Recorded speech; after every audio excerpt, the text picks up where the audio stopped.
guest joining me now is the co-CEO of the Executive Council of Australian Jewry, Ryvchin. Alex, thanks for being here. Thank you, Sharri. Now, we personally both felt that these stories had to be told properly. They're so important, they can't just be forgotten. And so that's why we've embarked on this next project together. It's a very big one. It's going to take a long time. I'll give you the honour of announcing it. Thank you. Well, as you said, this has consumed us for so long. This community was our community. We bled with these people. We lost so much. And their stories have to be preserved. And we've seen with the history of the Holocaust, we've seen with October 7, the capacity for history to be revised, to be denied, and we can't let that happen. We have to honour these people. And so you and I, Sharri, are co-writing a book called Bondi Terror to be published by HarperCollins on the 1st of September, which will forever preserve the stories of that horrible day, the prelude to it, the aftermath of it, and this will be our tribute to the sacred dead and to the community that has suffered so much.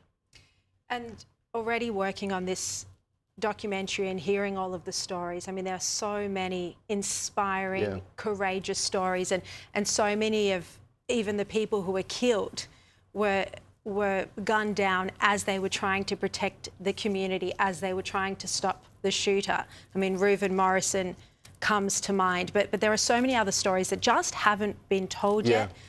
They will be told in the documentary as well, but the book really allows you to go into greater detail. And as you say, I mean, I've such a strong sense that the other media will not do this properly.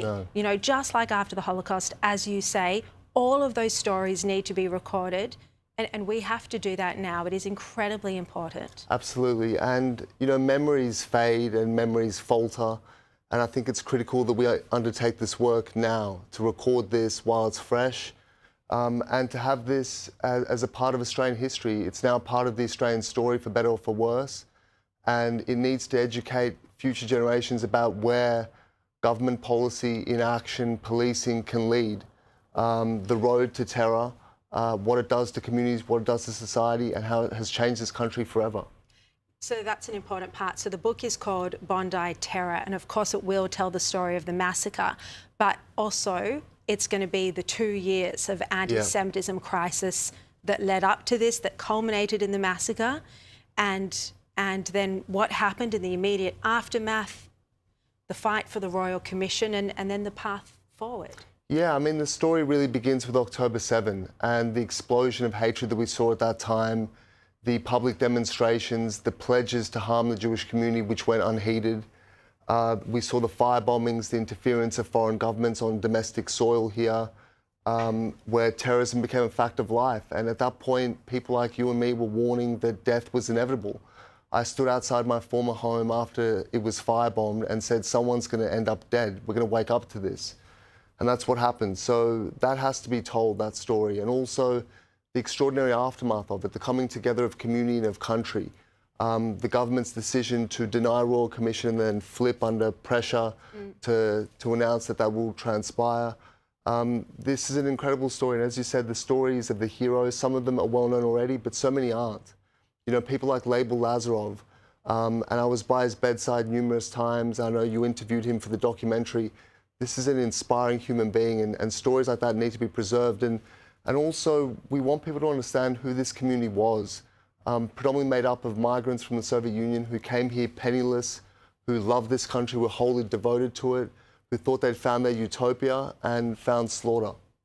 I also just want to add something to all of that I'm so grateful for, is to work for this company, for Sky News, that puts a huge investment of resources, personnel, money, time into a documentary. I mean, I'm so grateful for that. And also to HarperCollins, to the Chief Executive, Jim Demetriou, and our new publisher now, Helen Littleton, who was also the publisher of my Wuhan book, but for you know, having the commitment to this project on anti-Semitism, on the Bondi terror attack. And I feel so grateful, so lucky and privileged.